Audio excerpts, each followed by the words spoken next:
इसके बाद हमारा फिफ्थ रूल में ये कहा गया है, अगर कोई साइंटिस्ट किसी प्लांट का नेम देता है और वो चाहता है कि मेरा नाम भी उस नेम के साथ आए, तो इस रूल में बोला गया है कि उस साइंटिस्ट का नाम जीनस और स्पेसिफिक एपिथेट के बाद आएगा, जीनस के बाद आएगा। जैसे कि मैंगीफेरा इंडिका किसने दिया है? लिनियस ने दिया है। ये 5 रूल्स दिए हुए हैं हमारी एनसीईआरटी के अंदर। रूल और भी है लेकिन हमारी एनसीईआरटी के अंदर सिर्फ 5 ही दिए हुए हैं, इसलिए हम सिर्फ इन 5 को पढ़ेंगे। 5 के 5 रूल को याद रखने का क्या तरीका है? जैसे कि सिर्फ हमें एक एग्जाम्पल याद रखना है और इसके हिसाब से ही हम अपने 5 रूल्स को याद रख लेंगे। कैसे रख लेंगे? हमें सिर्फ ये याद रखना है मैंगीफेरा इंडिका लिन, ठीक है। हमारा जब भी रूल से रिलेटेड कोई क्वेश्चन आएगा तो हम क्या करेंगे? सबसे पहले हमारा ये एग्जाम्पल लिख लेंगे मैंगीफेरा इंडिका। उसके बाद में पहला रूल क्या कहता है कि कोई भी नेम होगा उसके 2 कंपोनेंट होंगे, क्या ने? जेनरिक नेम और स्पेसिफिक एपिथेट, ठीक है। इसमें 2 कंपोनेंट है हमारे, जेनरिक नेम और स्पेसिफिक एपिथेट। ये पहला ही हमारा रूल्स है। दूसरा रूल क्या बोलता है कि जो जीनस है उसका जो फर्स्ट लेटर होगा वो क्या होगा? कैपिटल होगा, और जो स्पेसिफिक एपिथेट है उसका पहला लेटर क्या होगा? स्मॉल होगा। इसके बाद क्या है हमारा थर्ड रूल है कि जो भी नेम लिखेंगे उसका कौन सी लैंग्वेज में होगा? लैटिन में होगा। उसका ओरिजिन किस में होगा? लैटिन ओरिजिन होगा, तो एल फॉर लैटिन। और रिटर्न किस में होगा? इटैलिक्स में, आई फॉर इटैलिक्स, ठीक है।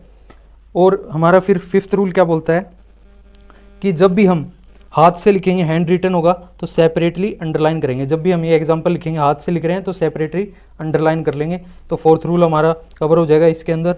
अगर ये प्रिंटेड में है तो फिर किस में लिखा होगा? इटैलिक्स में लिखा होगा, ठीक है। इसके बाद आता है हमारा फिफ्थ रूल।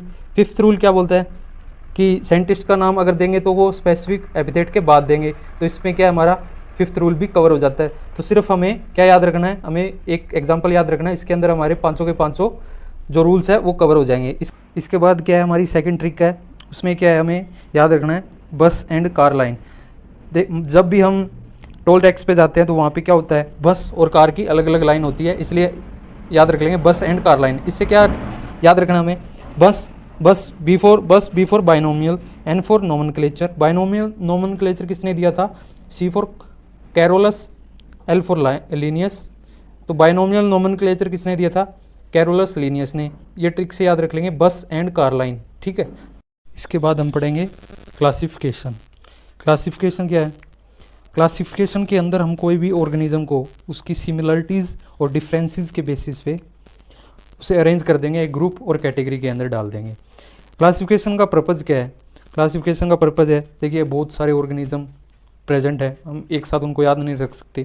अगर हमें किसी ऑर्गेनिज्म की स्टडी करनी है तो ये तो नहीं है कि हम हर ऑर्गेनिज्म को पढ़ेंगे, तो उनकी सिमिलरिटीज़ और डिफरेंसेस के बेसिस पे हम उन ऑर्गेनिज्म को एक ग्रुप में डाल देंगे, ठीक है, ताकि हम उनको अच्छे से याद रख सके और उनकी स्टडी अच्छे से कर सके। मान लीजिए हमें कोई किसी ऑर्गेनिज्म की स्टडी करनी है तो हम ये तो नहीं है उस ग्रुप में से एक ऑर्गेनिज्म को लेंगे और उसकी स्टडी कर लेंगे, उसको क्या बोलते हैं? क्लासिफिकेशन। पर्पज़ क्या है क्लासिफिकेशन का? यही पर्पज़ है कि वास्ट ऑर्गेनिज्म है हमारे अर्थ पे, तो उनको एक सिमिलरिटीज़ और डिफरेंसेस के बेसिस पे उनको ग्रुप के अंदर डाल देंगे ताकि उनको हम अच्छे से याद रख सके और उनकी जब भी स्टडी करनी हो तो एक ऑर्गेनिज्म उठाए और उसकी स्टडी कर लेंगे। इसके बाद हम पढ़ेंगे टैक्सोनॉमिक कैटेगरीज। टैक्सोनॉमिक कैटेगरीज क्या है? टैक्सोनॉमी के अंदर बहुत सारे स्टेप है, उस स्टेप को एक स्टेप को बोलेंगे रिप्रेजेंट करेगी कैटेगरी को, कैटेगरी रिप्रेजेंट करेगी उस एक स्टेप को, ठीक है। अगर एक कैटेगरी सिंगल कैटेगरी बात करेंगे तो उसको क्या बोलेंगे? Taxonomic category. Category is the part of taxonomic arrangement is called taxonomic category, ठीक है। अगर बहुत सारी कैटेगरी को इकट्ठा अगर बोलना होगा हमें, क्या बोलेंगे उस चीज़ को? क्या बोलेंगे? Taxonomic hierarchy. क्या बोलेंगे? Taxonomic hierarchy. उसके बाद आ जाता है हमारा टैक्सोन। बहुत ही कंफ्यूजिंग है एनसीईआरटी के अंदर, कौन क्या किसको रिप्रेजेंट कर रहा है हमें समझ में नहीं आता, तो हम इसको बहुत अच्छे से समझेंगे यहाँ पे। टैक्सोन क्या है? टैक्सोन किसको बोलते हैं? किसको रिप्रेजेंट करता है टैक्सोन? टैक्सोन रिप्रेजेंट करता है कैटेगरी को, ठीक है। और कैटेगरी किसको रिप्रेजेंट करती है? एक रैंक को, जो टैक्सोनॉमिक हायरार्की के अंदर है। कैटेगरी किसको रिप्रेजेंट करती है? एक रैंक को, एक स्टेप को और एक यूनिट को। इन सब का मतलब एक ही है, ठीक है। मतलब टैक्सोन रिप्रेजेंट करता है कैटेगरी को और कैटेगरी रिप्रेजेंट करती है एक रैंक को, स्टेप को, यूनिट को, ठीक है। तो इनडायरेक्टली टैक्सोन भी किसको रिप्रेजेंट कर रहा है? रैंक को रिप्रेजेंट कर रहा है, क्योंकि टैक्सोन ही तो कैटेगरी है और कैटेगरी किसको रिप्रेजेंट कर रही है? रैंक को। तो इनडायरेक्टली या डायरेक्टली हम क्या बोलेंगे, टैक्सोन किसको रिप्रेजेंट करता है, रैंक को। जैसे एक एग्जांपल लेते हैं, प्लेंटी लेते हैं हम एक एग्जांपल। प्लेंटी एक टैक्सोन है, ठीक है, किसको रिप्रेजेंट करती है, प्लेंटी किंगडम है एक, ठीक है। टैक्सोन किसको रिप्रेजेंट करता है, कैटेगरी को। और प्लेंटी क्या है, एक टैक्सोन है, और किंगडम क्या है, एक कैटेगरी है, जिसके अंदर हम सिमिलरिटीज़ के बेसिस और डिफरेंसेस के ऊपर उसके अंदर ऑर्गेनिज्म को डालते हैं, ठीक है। तो प्लेंटी किसको रिप्रेजेंट कर रही है, किंगडम को। और किंगडम किसको रिप्रेजेंट कर रहा है, टैक्सोनॉमिक हायरार्की के अंदर एक रैंक को, टॉप मोस्ट पोजीशन पे हमारा किंगडम, तो वो किसको रिप्रेजेंट कर रहा है, एक रैंक को, एक स्टेप को और एक यूनिट को। इन तीनों का एक ही मतलब है, ठीक है। तो इनडायरेक्टली प्लेंटी भी किसको रिप्रेजेंट कर रही है, रैंक को कर रही है, क्योंकि प्लेंटी किसको रिप्रेजेंट करती है, किंगडम को, और किंगडम किसको रिप्रेजेंट कर रहा है, रैंक को। तो इनडायरेक्टली प्लेंटी भी किसको रिप्रेजेंट करती है, रैंक को, ठीक है। और टैक्सोन सिंगल कैटेगरी को बोलेंगे टैक्सोन, अगर मल्टीपल बहुत ज़्यादा प्लूरल है तो उसको बोलेंगे टैक्सा, ठीक है। समझ में आ गया होगा। नेक्स्ट हम पढ़ेंगे टैक्सोनॉमिक हायरार्की। जो हमने अभी क्लासिफिकेशन पढ़ा था कि क्लासिफिकेशन के अंदर सिमिलरिटीज़ और डिफरेंसेस के बेस पे हम ऑर्गेनिज्म को एक ग्रुप में डाल देते हैं, अरेंज कर दिया ग्रुप के अंदर। वही टैक्सोनॉमिक हमने अभी पढ़ी थी, टैक्सोनॉमिक कैटेगरीज किसे बोलेंगे, एक कैटेगरी को हम बोलेंगे टैक्सोनॉमिक कैटेगरी। अगर सभी कैटेगरी को मिला देंगे तो क्या बोलेंगे, टैक्सोनॉमिक हायरार्की, ठीक है। सबसे स्मॉलेस्ट अगर बेसिक यूनिट ऑफ क्लासिफिकेशन है स्पीसीज, और सबसे स्मॉलेस्ट क्या है, टैक्सोनॉमिक कैटेगरी है। स्पीसीज क्या है, species group of individual organism with fundamental similarities as a species, जो जिसकी फंडामेंटल सिमिलरिटीज है, जिस ऑर्गेनिज्म के अंदर एक ग्रुप है ऑर्गेनिज्म का, मान लीजिए एक ग्रुप है ऑर्गेनिज्म का, उनके अंदर फंडामेंटल सिमिलरिटीज है तो उसको हम एक ग्रुप में डाल देंगे, कैटेगरी के अंदर डाल देंगे, जिसको बोलेंगे स्पीसीज। स्पीसीज किसके ऊपर बेस्ड है, मॉर्फोलॉजिकल डिफरेंसेस के ऊपर बेस्ड है, ठीक है। और स्पीसीज स्मॉलेस्ट टैक्सोनॉमिक कैटेगरी है, इसीलिए क्या बोलते हैं इसको, बेसिक यूनिट ऑफ क्लासिफिकेशन, क्योंकि फिर आगे स्पीसीज से जीनस से फैमिली ऐसे ऐसे ऐड होती जाएगी हमारी। फिर स्पीसीज के बाद जो नेक्स्ट टैक्सोनॉमिक कैटेगरी जो आती है वो जीनस है। अंदर क्या क्लोजली रिलेटेड स्पीसीज है ना, उसको एक जीनस के अंदर डाल देंगे। जैसे एक एनसीईआरटी के अंदर लाइन दे रखी है कि हम दो जीनस की स्पीसीज को अगर कंपेयर करेंगे तो इस जीनस के अंदर जो स्पीसीज है ना, उनके करेक्टर जो वो क्लोजली रिलेटेड होगी, वो ज़्यादा रिजेंबल करेगी as compare to other genus, ठीक है। कि जो एक जीनस है उसके अंदर जो स्पीसीज है ना, उनके अंदर जो सिमिलरिटी ज़्यादा होगी as compare to species of other genus, जो एनसीईआरटी के अंदर एक लाइन दे रहा है। एग्जांपल हमारा पोटैटो, ब्रिंजल, दोनों डिफरेंट स्पीसीज से बिलोंग करते हैं, बट एक जीनस में डाल दिया उनको, सेम जीनस से बिलोंग करते हैं, सोलेनम के अंदर, सोलेनम से बिलोंग करते हैं, ठीक है। नेक्स्ट हमारा है फैमिली। फैमिली क्या है, फैमिली जो रिलेटेड जीनस है उनको हमने नेक्स्ट कैटेगरी के अंदर डाल दिया, हायर कैटेगरी के अंदर डाल दिया, फैमिली के अंदर। फैमिली के अंदर क्या होगा, less number of similarity as compare to genus and species. इसके अंदर क्या होगा, इनके कंपेयर में ना इसके अंदर लेस सिमिलरिटीज होगी, क्योंकि जो मैक्सिमम सिमिलरिटीज थी वो हमने स्पीसीज के अंदर रखी थी, फिर थोड़ी सी कम सिमिलरिटी होगी वो फिर जीनस के अंदर आ जाएगी, क्योंकि नंबर ऑफ स्पीसीज बढ़ रही है, सिमिलरिटी कम होगी, फिर स्पीसीज जीनस में चले गई, और फिर genus as compare to species, genus की सिमिलरिटी कम होगी, बहुत सारे जीनस मिलके किसमें चले गए, फैमिली के अंदर, तो नंबर बढ़ेगा, सिमिलरिटीज कम होगी। इसलिए बोला है कि less number of similarities as compare to genus and species. और फैमिली किसके ऊपर बेसिस है, vegetative and reproductive feature of plant species के ऊपर बेसिस है, ठीक है। फैमिली वेजिटेटिव और रिप्रोडक्शन फीचर है ना प्लांट स्पीसीज के, उनके ऊपर बेसिस है, उनके बेसिस पे ही हम डिफरेंट टाइप ऑफ जीनस और स्पीसीज को फैमिली के अंदर इंक्लूड करते हैं, ठीक है। नेक्स्ट हमारे जो हायर कैटेगरी आ जाती है, टैक्सोनॉमिक कैटेगरी, वो आती है ऑर्डर। ऑर्डर क्या है, बहुत सारी रिलेटेड फैमिलीज को हमने किसके अंदर रख दिया, ऑर्डर के अंदर रख दिया, ठीक है, ग्रुप ऑफ फैमिलीज। ऑर्डर में कौन आता है, group of families. Plant families like Solanaceae, Solanaceae include in order Polemoniales, एक ऑर्डर है पॉलीमोनियल। सोलेनेसी और कॉन्वेलेसी को किसके अंदर डाल देंगे हम, ऑर्डर पॉलीमोनियल के अंदर। और जो ऑर्डर है वो किसके ऊपर बेस्ड है, फ्लोरल करैक्टर के ऊपर बेस्ड है, ठीक है। पॉलीमोनियल ऑर्डर किसके ऊपर बेस्ड है, फ्लोरल करैक्टर के ऊपर बेस्ड है, फ्लोरल करैक्टर के ऊपर बेस्ड है, ठीक है।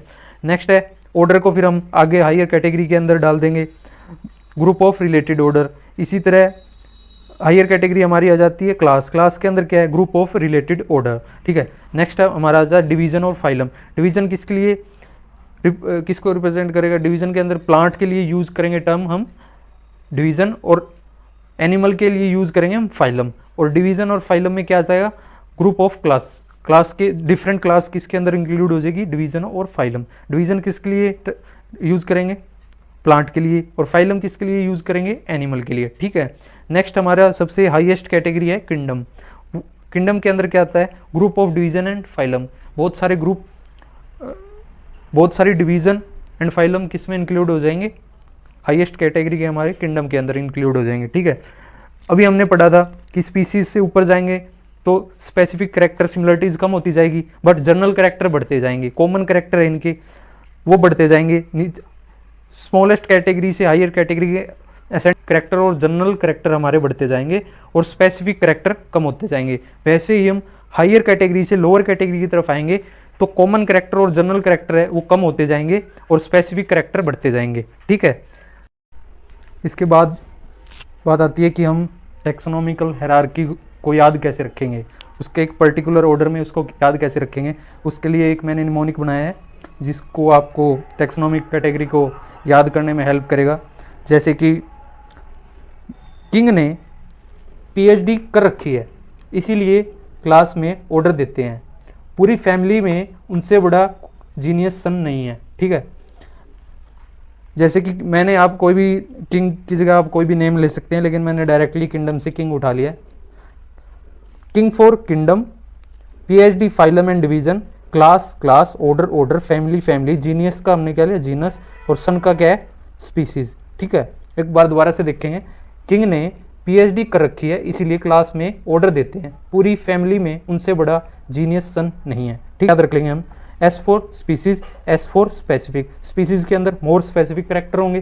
के for G for general, G kingdom में जी आता है तो हम जी से याद रख लेंगे जनरल। मोर जनरल कैरेक्टर किधर होंगे, किंगडम की तरफ होंगे। सबसे ज़्यादा मैक्सिमम जनरल कैरेक्टर किंगडम के अंदर है और कॉमन कैरेक्टर और जनरल कैरेक्टर एक ही बात है। ठीक है, ऐसे याद हम रख लेंगे हमारी टैक्सोनॉमिकल हायरार्की को।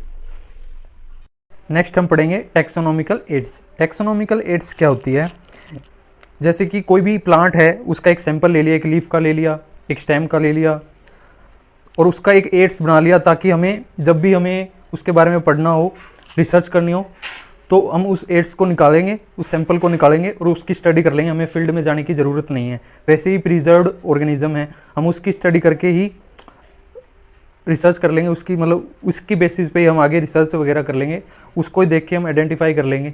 हमें फील्ड पे जाने की ज़रूरत नहीं है। प्राइम सोर्स क्या है टैक्सोनॉमिक स्टडी का, एक्चुअल स्पेसिमेन। टैक्सोनॉमिक एड्स के अंदर क्या होता है, एक्चुअल स्पेसिमेन होते हैं प्लांट और एनिमल स्पीसीज के। तो प्राइम सोर्स क्या है टैक्सोनॉमिक स्टडी का, actual specimen of plant and animal species. ये एनसीईआरटी के अंदर दिया हुआ है कि प्राइम सोर्स क्या है टैक्सोनॉमिक स्टडी का, actual specimen of plant and animal species. सबसे पहले हमारी जो टैक्सोनॉमिकल एड्स क्या है, हर्बेरियम। हर्बेरियम के अंदर क्या रखते हैं हम, प्लांट के स्पेसिमेन को कलेक्ट करके रखते हैं। ठीक है, ये store house of collected plant specimens. ठीक है, कैसे करते हैं, जैसे भी कोई लीफ वगैरह ले आए हम प्लांट की, उस कोई भी collect the specimen, collect the plant specimen. सबसे पहले हमने उस स्पेसिमेन को कलेक्ट किया, उसके बाद में उसको ड्राई किया, उसके बाद में प्रेस किया और उसको प्रिजर्व कर लेंगे किसके ऊपर, सीट के ऊपर। उन सीट्स को अरेंज करेंगे हम किसके according, universally accepted system of classification. और ये सिस्टम किसने दिया था, Bentham and Hooker classification. Bentham and Hooker ने एक सिस्टम दिया था और इस सिस्टम के अकॉर्डिंग जो प्रिजर्व जो सीट है हमारी स्पेसिमेन की, वो इस सिस्टम के अकॉर्डिंग अरेंज करेंगे। ठीक है, और लेबल क्या होंगे, हर्बेरियम सीट के ऊपर क्या क्या लिखा होना चाहिए। जब भी हम कोई हर्बेरियम सीट बनाते हैं तो उसके अंदर क्या क्या लिखा होना चाहिए, date and place of collection, किस डेट को और कहाँ पे कलेक्ट किया था ये स्पेसिमेन। ठीक है, कहाँ से कलेक्ट किया था। दूसरा, उसके अंदर इंग्लिश नेम होना चाहिए, लोकल नेम भी होना चाहिए और बोटेनिकल नेम भी होना चाहिए। ये तीनों नेम भी होने चाहिए उसके ऊपर, सीट के ऊपर लिखे होने। और फैमिली का भी, जो स्पेसिमेन लिया है वो किस फैमिली से बिलोंग करता है, उस फैमिली का नेम भी होना चाहिए। और जिसने कलेक्ट किया है उस कलेक्टर का नेम भी होना चाहिए, जो जिसने भी कलेक्ट किया है उस कलेक्टर का नेम भी होना चाहिए। Herbaria is a quick referral system. Herbarium है वो एक क्विक रेफरल सिस्टम है। क्विक कैसे, जैसे कि हर्बेरियम के अंदर सीट्स है, हम उसे निकालेंगे और फटाफट जल्दी से हम क्या करेंगे, क्विकली उस जो स्पेसिमेन है, जिस प्लांट का स्पेसिमेन है, उस प्लांट की हम स्टडी कर लेंगे। इसलिए बोला है क्विक रेफरल सिस्टम। हमें फील्ड में जाने की ज़रूरत नहीं है, उस प्लांट के पास जाने की ज़रूरत नहीं है, हम उसका सैंपल स्पेसिमेन निकालेंगे और उसकी स्टडी कर लेंगे। इसलिए क्या बोला है, herbaria is a quick referral system. ठीक है। और जब हमारी ओल्ड एनसीईआरटी थी उसके अंदर ये सीट का साइज़ दे रखा था और एक बार एग्जाम में भी आया हुआ है। तो साइज़ क्या होगा सीट का, 11.5 इंटू 16.5 इंचज़, ये सीट का साइज़ होगा। आप याद रखना चाहे तो रख सकते हैं, स्किप करना चाहे तो स्किप भी कर सकते हैं, क्योंकि हमारा जो एग्ज़ाम आ रहा है अभी नीट का वो प्योरली एनसीईआरटी बेस्ड आ रहा है। तो आप याद रखना चाहे तो रख भी सकते हैं और नहीं रखना चाहे तो मत रखिए। ठीक है। नेक्स्ट जो हमारा टेक्सोनॉमिकल एड्स है वो है बोटेनिकल गार्डन। बोटेनिकल गार्डन में क्या होता है, बोटेनिकल गार्डन के अंदर plant species grow for identification purpose. Actually plant grow किए जाते हैं गार्डन के अंदर, बोटेनिकल गार्डन के अंदर, इसलिए उनकी आइडेंटिफिकेशन के लिए, उनकी स्टडी के लिए। ठीक है। Plant species grow for identification purpose. Each plant have botanical scientific name, botanical और साइंटिफिक नेम और इट्स फैमिली। हर प्लांट के ऊपर एक बोर्ड लगाकर उस पर उसका बोटेनिकल और साइंटिफिक नेम, बोटेनिकल और साइंटिफिक नेम और उसकी फैमिली को मेंशन करेंगे। Each plant have botanical scientific name, it's family, और उसकी फैमिली को लिखेंगे उस बोर्ड के ऊपर। ठीक है। Famous botanical garden Q England के अंदर है, जिसको हम रॉयल बोटेनिकल गार्डन बोलते हैं। ये वर्ल्ड का सबसे लार्जेस्ट बोटेनिकल गार्डन है जो इंग्लैंड में प्रेजेंट है। Indian botanical garden Howrah India के अंदर है और ये एशिया का सबसे बड़ा बोटेनिकल गार्डन है। ठीक है। नेशनल बोटेनिकल रिसर्च इंस्टीट्यूट कहाँ है, लखनऊ के अंदर है। कहाँ प्रेजेंट है, लखनऊ के अंदर। नेक्स्ट है हमारा म्यूजियम। ये कहाँ बनाए जाते हैं, हमारे एजुकेशनल इंस्टीट्यूट्स के अंदर, जैसे स्कूल कॉलेजेस के अंदर बनाए जाते हैं। इनके अंदर क्या रखा जाता है, प्लांट्स एनिमल स्पेसिमेन रखे जाते हैं। किस चीज़ के लिए, उनकी स्टडी के लिए। ठीक है। आपने स्कूल में देखा होगा, आपकी बायोलॉजिकल लैब के अंदर छोटे छोटे कंटेनर्स के अंदर ऑर्गेनिज्म को हमने प्रिजर्व करके रखा है, उनके कैरेक्टरिस्टिक फीचर्स, उनकी स्टडी के लिए। प्रिजर्व्स इन कंटेनर्स, जार, प्रिजर्वेटिव सोल्यूशन के अंदर उनको रखते हैं ताकि वो गल सड़ ना जाए, जैसे थे वैसे के वैसे उनकी बॉडी की शेप मेंटेन रहे। और प्रिजर्वेटिव सोल्यूशन फॉर्मूले का यूज़ करते हैं हम। Also preserved as dry specimen, जो स्पेसिमन बगैर प्रिजर्वेटिव के प्रिजर्व कर सकते हैं, जो गले सड़े नहीं, तो उनको हम एज ए ड्राई स्पेसिमेन भी प्रिजर्व करके रख सकते हैं। Insect are preserved in insect box. Insects को हम किस में प्रिजर्व करके रखते हैं, इंसेक्ट बॉक्स के अंदर। पहले उनको कलेक्ट करेंगे, फिर उनको किल करेंगे और फिर पिन की हेल्प से पिनिंग कर देंगे। ठीक है। पहले कलेक्ट करेंगे, फिर किल करेंगे और फिर पिन की हेल्प से उनको पिनिंग कर देंगे। लार्ज एनिमल्स जैसे बर्ड्स एंड मैमल्स है, उनको स्टफ्ड एंड प्रिजर्व करेंगे। जैसे कि कोई भी एनिमल है, large animal, birds and mammals stuffed and preserved. जैसे कोई भी लार्ज बॉडी का एनिमल है, उसके इंटरनल ऑर्गन्स को निकाल के उसके अंदर कुछ भी कॉटन वगैरह फिल कर देंगे, स्टफ कर देंगे और उसको फिर प्रिजर्व कर लेंगे। ठीक है। Also collect skeletal of animals. Museums में एनिमल के स्केलेटन्स को भी प्रिजर्व करके रखते हैं। नेक्स्ट हमारा जूलॉजिकल पार्क। जूलॉजिकल पार्क के अंदर मैक्सिमम डाइवर्सिटी पाई जाती है। Maximum diversity found in zoological park. वो कैसे, वहाँ एनिमल भी है, प्लांट भी है और भी इंसेक्ट वगैरह भी ऑर्गेनिज्म है। तो अगर क्वेश्चन आ जाए in which the maximum diversity is found in, zoological park के अंदर मैक्सिमम डाइवर्सिटी मिलती है। ओके। जूलॉजिकल पार्क के अंदर wild animal are kept in protected environment under human care. Wild animals को प्रोटेक्टेड इन्वायरमेंट के अंदर रखा जाता है और ह्यूमंस उनकी केयर करते हैं। ठीक है। जो कंडीशंस होती है जूलॉजिकल पार्क के अंदर वो सिमिलर होती है उनके नेचुरल हैबिटेट के अंदर, ताकि उनको कोई दिक्कत ना आए, वहाँ पे अडेप्ट होने में, वहाँ पे रहने में कोई दिक्कत ना आए। इसलिए जो जूलॉजिकल पार्क के अंदर जो कंडीशन होती है वो उनके नेचुरल हैबिटेट के सिमिलर होती है। देखते हैं एनिमल्स को, वाइल्ड एनिमल्स को जूलॉजिकल पार्क्स के अंदर, ताकि हम उनकी फूड हैबिट्स और उनके बिहेवियर के बारे में समझ सकें, उनकी स्टडी कर सकें। ठीक है। नेक्स्ट टेक्सोनॉमिकल की एड्स है की किस लिए यूज़ करते हैं हम, आइडेंटिफिकेशन के लिए। यूज्ड फॉर आइडेंटिफिकेशन प्लांट्स और एनिमल के आइडेंटिफिकेशन के लिए उसको यूज़ करते हैं। और की किसके ऊपर बेस्ड होती है?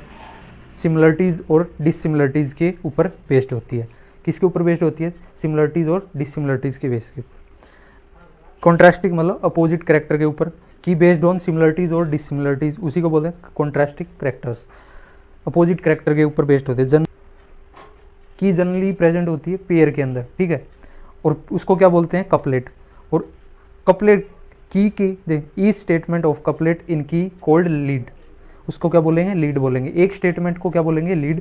दोनों को इकट्ठा बोलेंगे तो कपलेट बोलेंगे, और एक स्टेटमेंट को बोलेंगे तो उसको बोलेंगे lead. Okay. For each taxonomic category separate की इज रिक्वायर्ड।